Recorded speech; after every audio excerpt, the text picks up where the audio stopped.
அந்த காலத்தில் அண்ணாமலை ரெட்டியார்னு ஒருத்தர் இருந்தார். அவர் வெங்கனூர் அப்படிங்கிற கிராமத்தில் இருந்தார். அங்கேருந்து விருத்தாசலம் கோவிலுக்கு தவறாமல் போயிட்டு வந்துக்கிட்டு இருந்தார்.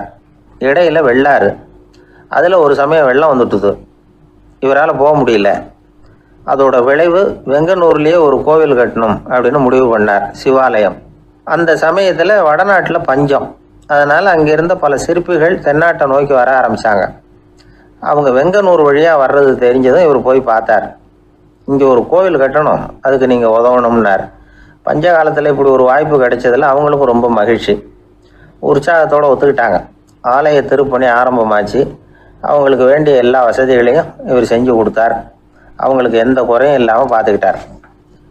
அது மட்டும் இல்லை, ஒவ்வொரு நாளும் அங்கே வருவார். உங்களுக்கு என்ன வேணும், எது வேணும்னு கேட்பார். ஏதாவது குறை இருந்தால் சொல்லுவாங்க, உடனே தீர்த்து வைப்பார். இவரும் கேட்பார், எந்த குறையாக இருந்தாலும் என்கிட்ட சொல்லுங்க அப்படின்னு சொல்லுவார். அதை தவிர இவராகவே கவனித்தும் அவங்களுக்கு என்னென்ன தேவைங்கிறத கண்டுபிடிச்சி அதையெல்லாம் கொடுத்துக்கிட்டு இருப்பார். என்ன தேவைன்னாலும் அதை நிறைவேற்றி வச்சுருவார். அந்த சிற்பிகளின் தலைவன் ஒருத்தன், அந்த ஆளுக்கு வெத்தலை பாக்கு போடுறது பழக்கம்.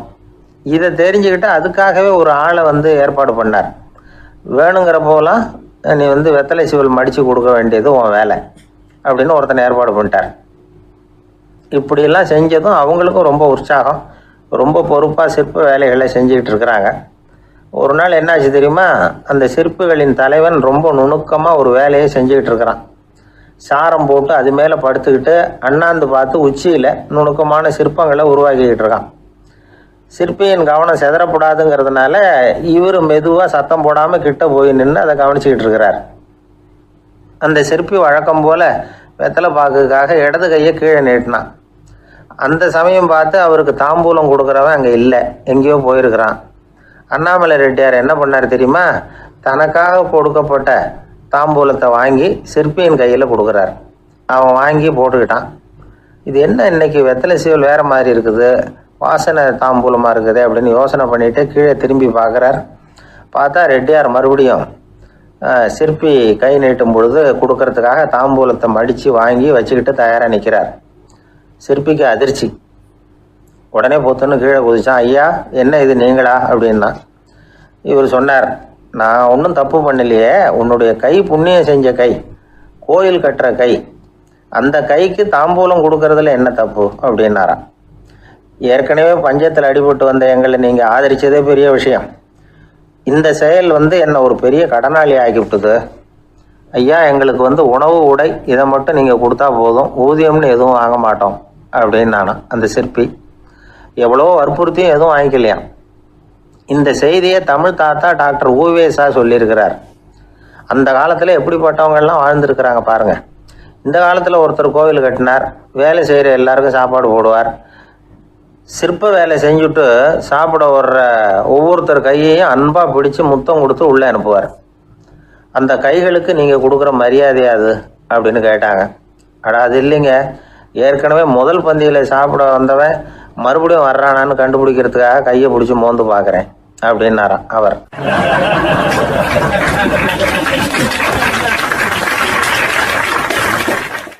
பிரம்மத்தை அறிந்தவன் பிரம்மமாகிறான் அப்படின்னு ஒரு பெரியவர் பேசினார் ஒரு கோவிலில்.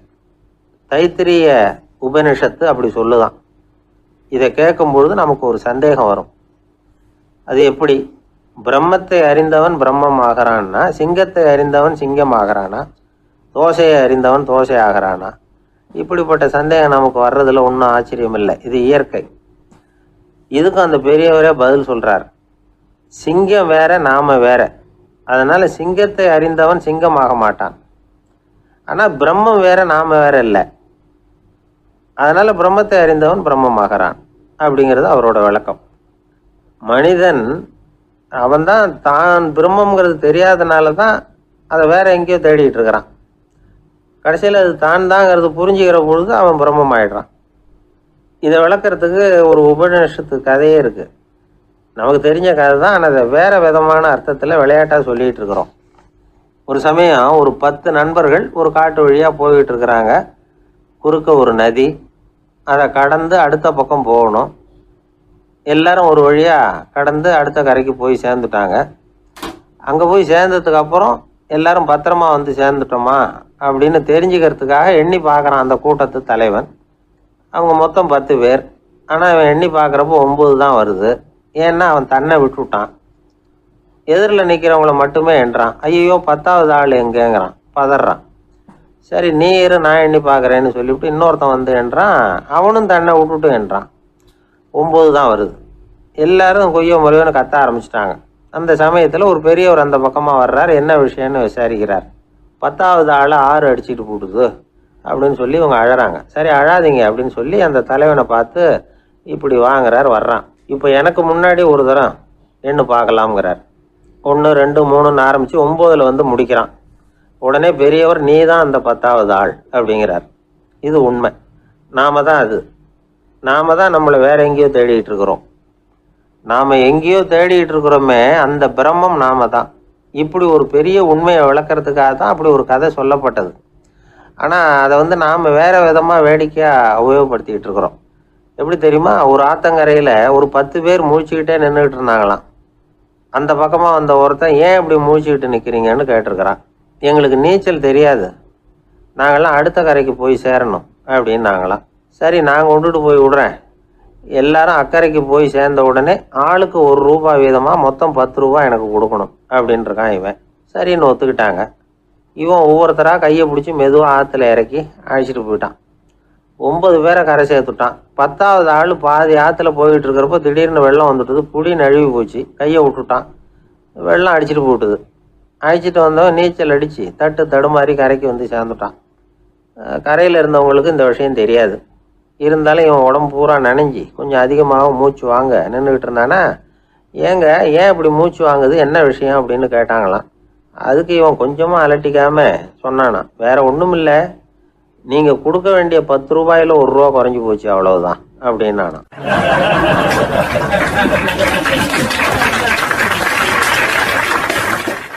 ஒரு ஆள் ராமகிருஷ்ணரை தேடி வந்தான். அவன் கையில் 1000 பொற்காசுகள் வச்சுருந்தான்.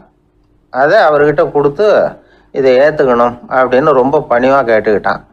அவர் பார்த்தார், இது எனக்கு தேவையில்லை, ஆனாலும் உன்னுடைய மனசை புண்படுத்துறதுக்கு நான் விரும்பலை, அதனால் நீ கொடுக்குறத வாங்கிக்கிறேன்னார். வாங்கிக்கிட்டார். அப்புறம் கேட்டார், இதை பாரு, இனிமேல் இதெல்லாம் என்னுடைய இது தானே அப்படின்னார்.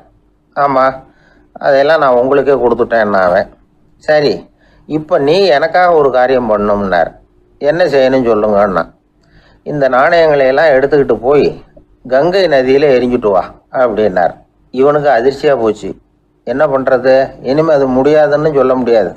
ஏன்னா அந்த நாணயங்களையெல்லாம் அவருக்கே கொடுத்துட்டான். இனிமேல் அதெல்லாம் இவனுடையது இல்லை. பேசாமல் அவ்வளவே அள்ளிக்கிட்டு ஆத்தங்கரைக்கு போனான். போனவன் ரொம்ப நேரம் திரும்பியே வரல. ராமகிருஷ்ணருக்கு சந்தேகம், என்ன ஆச்சு அந்த மனுஷனுக்கு, காசுகளோடு அந்த கங்கையில் குதிச்சுட்டானா, போகும்பொழுதே ஒரு மாதிரியாக தான் போனான், போய் என்னன்னு பார்த்துட்டு வாங்க அப்படின்னார். அங்கே இருந்த ஒருத்தர் ஓடி போய் பார்த்தார். அவர் போய் பார்க்கும் பொழுது அவன் அங்கேயே இருந்தான். அதுக்கப்புறம் அவர் திரும்பி வந்தார். வந்து விவரத்தை சொன்னார். அதாவது அவன் கங்கை கரையில் உட்காந்துக்கிட்டு ஒவ்வொரு நாணயமாக 1 2ன்னு எண்ணி வீசிக்கிட்டு இருக்கிறான். அவனை சுற்றி ஒரு கும்பல் நின்றுக்கிட்டு அவனை தடுத்துக்கிட்டு இருக்குது அப்படின்னு விவரத்தை சொன்னார் போயிட்டு வந்தவர். இதை கேட்டதும் ராமகிருஷ்ணரே புறப்பட்டு அங்கே போனாராம். என்ன இப்படி பண்ணிகிட்டு இருக்கிற, நான் உன்னை அந்த நாணயங்களை கங்கையில் வீசி எறிய சொன்னேன், நீ ஏன் அதை எண்ணிக்கிட்டு இருக்கிற அப்படின்னார். பழக்கம்தான் காரணம், நான் ஒவ்வொரு நாளும் ஒவ்வொன்றா சேமித்து வச்சேன். இன்றைக்கி என்கிட்ட நிறைய இருக்குது, உங்களுக்கு ஒரு 1000 நாணயங்களை கொடுக்கணுங்கிறது என்னோட ஆசை அப்படின்னா. இப்போ ராமகிருஷ்ணர் சொன்னார், ஒரே நேரத்தில் எல்லாத்தையும் சம்பாதிச்சிருந்தா நீ எண்ணுறது பொருத்தமாக இருக்கும். எல்லாத்தையும் இழக்கும்போது ஒவ்வொன்றா எண்ணிக்கிட்டு இழக்கிறதுங்கிறது சரியான செயல் இல்லை. அதனால் ஒரே தடவையாக எல்லாத்தையும் தூக்கி எறிஞ்சிடும் அப்படின்னார். இது இழப்பது அப்படிங்கிற ஒரு உயர்ந்த நிலை. இதை நாம் யதார்த்த வாழ்க்கையில் சம்மந்தப்படுத்தி பார்த்து குழப்பிக்கிட்டு இருக்கக்கூடாது. இழக்கிறேன்னு சொல்லிக்கிட்டு இருக்கிற காசையெல்லாம் ஆற்றுலையும் குளத்துலையும் கொண்டு போய் எரிஞ்சுட்டு வாங்க அப்படின்னு உபதேசம் பண்ணுறதாக யாரும் நினச்சிடக்கூடாது.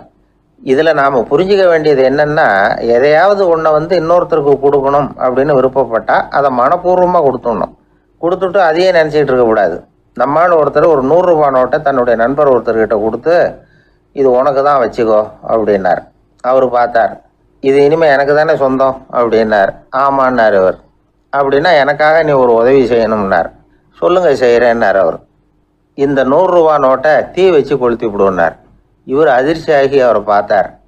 இப்போ அவர் சொன்னார், நீ எனக்கு அன்பாக கொடுத்தது இது, இந்த நோட்டு கள்ள நோட்டுங்கிறது எனக்கு முன்னாடியே தெரியும், சீக்கிரம் கொளுத்தி விடு, அதுதான் நம்ம 2 பேருக்குமே நல்லது அப்படின்னாராம் அவர்.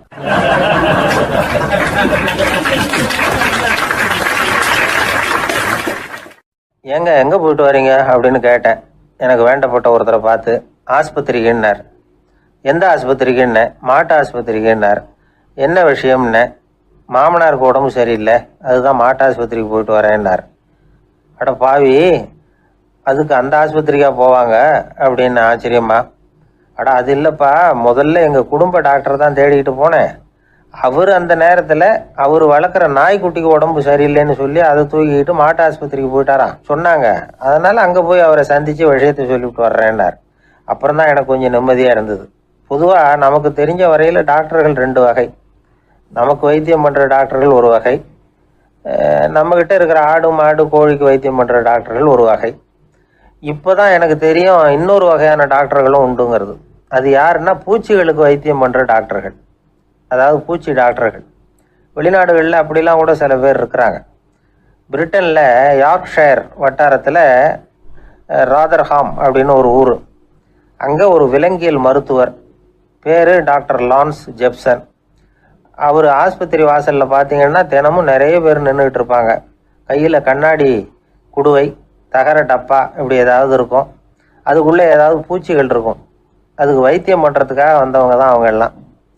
சிலந்தி பூச்சி, பல்லி, தேளு, பாம்பு இப்படி ஏதாவது இருக்கும். பொழுதுபோக்காக சில பேர் நாய், பூனை, கிளி, மைனா, புறா இப்படி ஏதாவது வளர்க்குறாங்கல்ல, அது மாதிரி இப்போல்லாம் தேளு, பல்லி, பாம்பு, பூச்சி இதையெல்லாம் வளர்க்க ஆரம்பிச்சிட்டாங்களாம். இது ஒரு புது ஃபேஷன். இப்போ கூண்டுக்குள்ளே டப்பாக்குள்ளே போட்டு வளர்க்குறது, அதுக்கு ஏதாவது நோய் வந்துட்டுதுன்னா வைத்தியம் பண்ணுறதுக்கு டாக்டர்கிட்ட வந்துட வேண்டியது, இப்படி இந்த பழக்கம்லாம் நிறையா வந்துட்டுது. ரத்தம் உறிஞ்சிற அட்டைகள் கூட இவங்ககிட்ட வைத்தியத்துக்கு வருதான். சிலந்திகளில் செங்கால் சிலந்தின்னு ஒரு வகை. மத்திய அமெரிக்க காடுகளில் இது அதிகம். சிலந்திகள்லேயே ரொம்ப விலை உசந்தது இந்த ரகம்தான். கால்களில் சிவப்பு கோடுகள் இருக்கும். இந்த இனம் இப்போ குறைஞ்சிக்கிட்டே வர்றதுனால சர்வதேச விதிகளின்படி இவற்றின் ஏற்றுமதி இறக்குமதிக்கு தடை விதிக்கப்பட்டிருக்குது. அதனால் இதை வளர்க்குறவங்க வீட்டுக்குள்ளேயே இனவிருத்தி மூலமாக பெருக்கி விற்பனை பண்ணிட்டு வராங்களாம். அந்த வகை சிலந்திகள் தான் இப்போ வைத்தியத்துக்கு அதிகமாக வருதான். சரி, இதுக்கெல்லாம் எப்படி வைத்தியம் பண்ணுறாங்க? முதல்ல அதை குளிர்பதன பெட்டியின் வழுவழுப்பான சுவரில் விட்ட உடனே அதெல்லாம் மெதுவாக இறங்கி வரும். அப்போ அதன் நோயை கண்டுபிடிக்கிறது சுலபம். அப்புறம் அதுக்கு கிருமிகளை கொல்லக்கூடிய மருந்துகளையோ வலி நிவாரண மருந்துகளையோ கொடுப்பாங்க. கால் உடைஞ்ச சிலந்திகளுக்கு பசையை கொண்டு ஆப்ரேஷன் பண்ணுவாங்க. சில சிலந்திகளுக்கு உடைஞ்ச காலை எடுத்துட்டா புதிய கால் வளர்ந்துடும். சிலந்திகளை மனிதர்கள் கையில் எடுக்கிறப்போ அது பயந்து போய் கீழே குதிக்குது, அதனால் கால் உடஞ்சி விடுது, இல்லைன்னா வயிறு சேதமடையுது. அந்த நிலைமையில் வர்ற சிலந்திகளுக்கு மயக்க மருந்து கொடுத்து ஆப்ரேஷன்லாம் கூட பண்ணுறாங்களாம். பார்த்தீங்களா பூச்சிகளுக்கு வந்த வாழ்வை? நம்ம ஊர்லேயும் வீடுகளில் பூச்சிகள் வளர்க்குறது உண்டு. ஒருத்தர் வந்தார், எனக்கு 3000 கரப்பாம்பூச்சி அவசரமாக தேவைப்படுது, எங்கே கிடைக்கும்னு கேட்டார். கரப்பாம்பூச்சியா? அது என்னத்துக்குன்னு கேட்டோம். அது வேற ஒன்றும் இல்லை, நான் குடியிருக்கிற வாடகை வீட்டை காலி பண்ண போகிறேன். வீட்டு சொந்தக்காரர் என்ன சொல்கிறாருன்னா, இந்த வீட்டுக்கு நான் குடி வந்தப்போ எப்படி இருந்ததோ அதே நிலைமையில் விட்டுட்டு போகணும்னு வீட்டுக்காரர் சொல்லியிருக்கிறார், அதனால தான் கேட்டேன் அப்படின்னார்.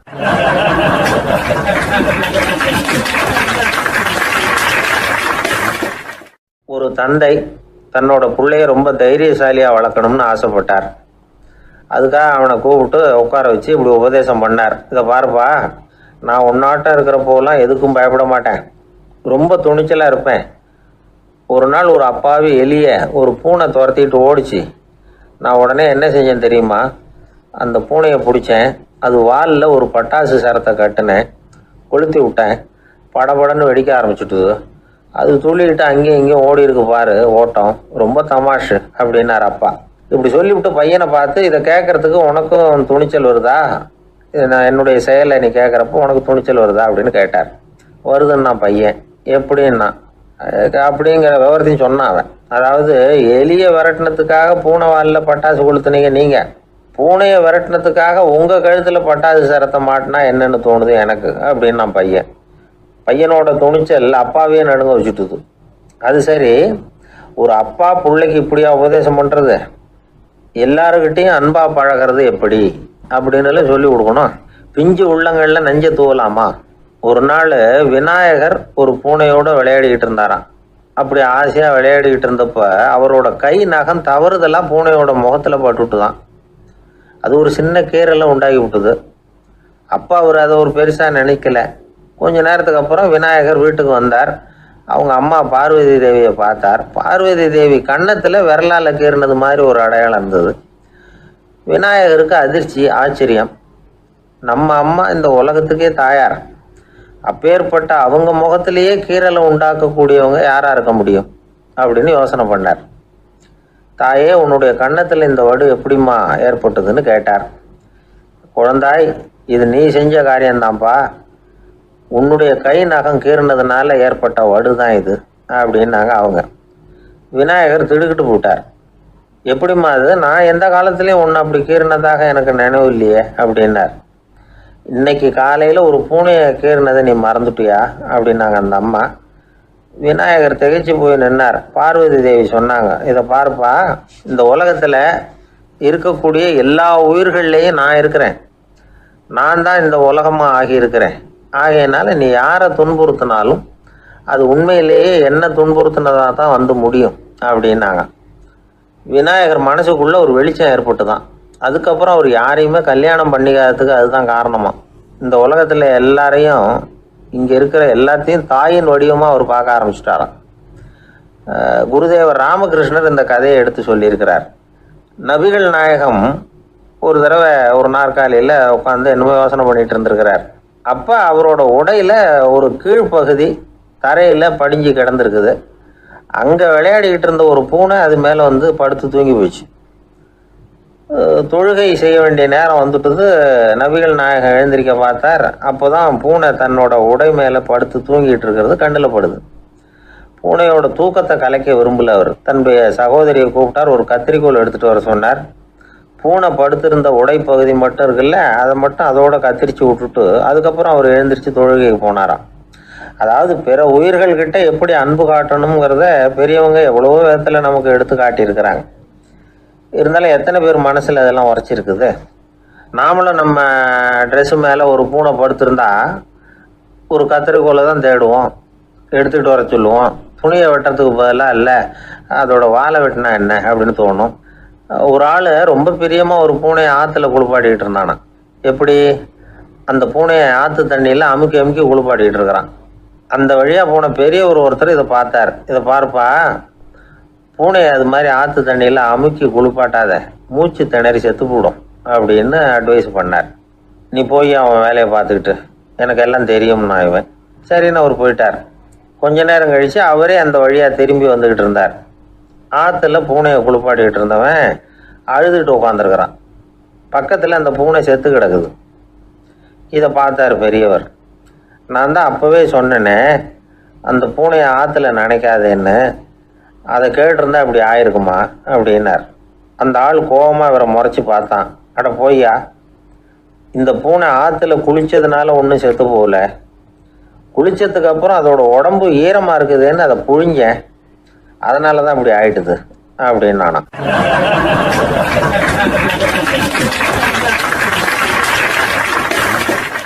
உலகத்தில் எது எதுக்கோ ஆராய்ச்சி கூடங்கள் இருக்குது இல்லை? அது மாதிரி தூக்கத்தை பற்றி ஆராய்ச்சி பண்ணுறதுக்கு ஒரு ஆராய்ச்சி கூடம் இருக்குது. அப்படி ஆராய்ச்சி பண்ணணும்னா அதுக்கு மூழ்கிக்கிட்டு இருக்கணும்ல. அதனால தான் அந்த ஆராய்ச்சி கூடம் இங்கே இல்லை. அமெரிக்காவில் பாஸ்டன் பல்கலைக்கழக மருத்துவமனையில் அது இருக்குது. அங்கே தூக்கத்தை பற்றி பல விதமான ஆராய்ச்சிகள் பண்ணிகிட்டு இருக்கிறாங்க. அந்த ஆராய்ச்சி கூடத்தில் இயக்குனராக இருக்கிற ஒரு நிபுணர் அவர் என்ன சொல்கிறார் தெரியுமா? உங்களுக்கு தூக்கம் வரலையா, நீங்கள் நல்லா தூங்குறதுக்கு தாராளமாக சில யோசனைகளை என்னால் சொல்ல முடியும் அப்படிங்கிறார்.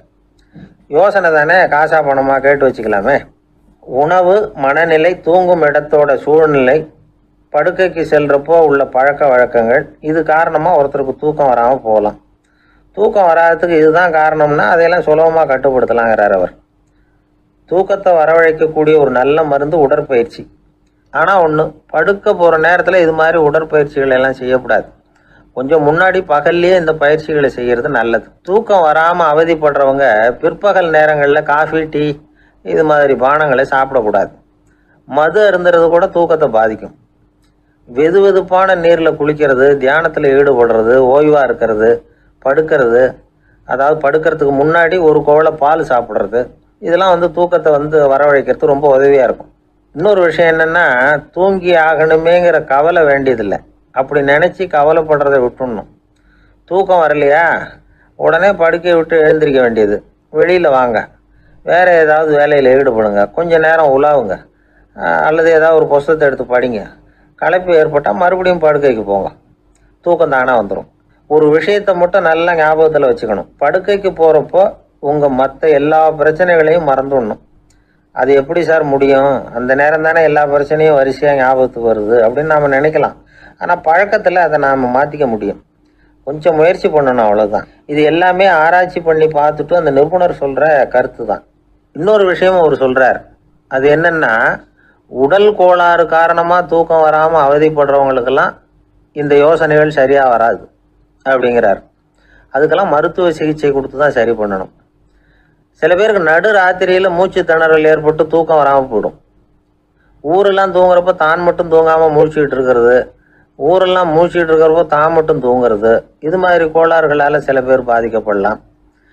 காலு தசை முறுக்கிக்கிறதுனால சில பேருக்கு அடிக்கடி விழிப்பு வரலாம். மன அழற்சி காரணமாக சில பேருக்கு தூக்கம் வராது. இது மாதிரி கோளாறுகளுக்கெல்லாம் அதுக்கு தகுந்த மாதிரி சிகிச்சை கொடுத்து தான் சரி பண்ண வேண்டியிருக்கும். எந்த கோளாறும் இல்லாமல் தூக்கம் வரலைன்னா ஆரம்பத்தில் சொன்ன முறைகளை கடைபிடிச்சு பார்க்கலாம்.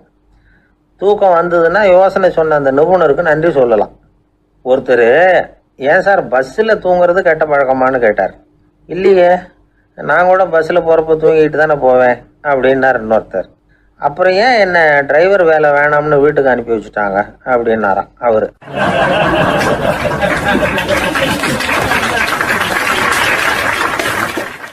ஒருத்தரை பார்த்து உன்னுடைய நண்பர்கள் யார் அப்படின்னு ஒரு கேள்வி கேட்டு பாருங்க. கொஞ்சம் யோசிச்சு பதில் சொல்லுவாங்க. அவங்ககிட்டயே உன்னுடைய எதிரிகள் யார் அப்படின்னு கேளுங்க, கடகடன்னு ஒப்பிச்சிருவாங்க. நம்ம மனசு இருக்க, அது எப்படின்னா, நம்ம நண்பர்களை விட எதிரிகளை அது நல்லா ஞாபகத்தில் வச்சுக்கும். இது ஒரு ஆச்சரியமான உண்மை. உங்களால் நண்பர்களை மறந்துட முடியும், ஆனால் எதிரிகளை மறந்துட முடியாது. இது ஒரு வேடிக்கையான நிலைமை தான். அழகான தருணங்களை நாம் ஏன் மறந்துடுறோம்? இது இயற்கை. ஏன்னா நம்ம மனசு மலர்களை கவனிக்கிறது இல்லை, அதில் இருக்கிற முள்ளை தான் கவனிக்குது. தன்னை காயப்படுத்துகிற எதையும் அது உடனே கண்டுகொள்ளுது. ஒரு தெளிந்த சிந்தனை உடைய மனசு மிக அழகாக உள்ள எல்லாத்தையும் கவனிக்கும். அது நன்றியுடன் உணரக்கூடிய எல்லாத்தையும் பார்த்து குறிச்சிக்கும். இப்படிப்பட்டவங்க வாழ்க்கை இயல்பாகவே நல்லா அமையும். அது ரொம்ப அபூர்வம். மனசில் உள்ள ஒரு சிறிய அமைப்பை மாற்றுவதை பொறுத்து தான் இந்த விஷயம் அப்படிங்கிறார் ஓஷோ. ஒரு யூத கோவில் இருந்து தான், அது யூதர்களின் மடமாகவும் இருந்தது. அங்கே ஒரு தலைமை குரு, அவர் ரொம்ப கண்டிப்பானவர். அந்த கோவிலை ஒட்டி ஒரு தோட்டம். ஒரு நாள் காலையில் அந்த தோட்டத்தில் 2 இளம் யூதர்கள் நடந்து போய்கிட்டு இருக்கிறாங்க.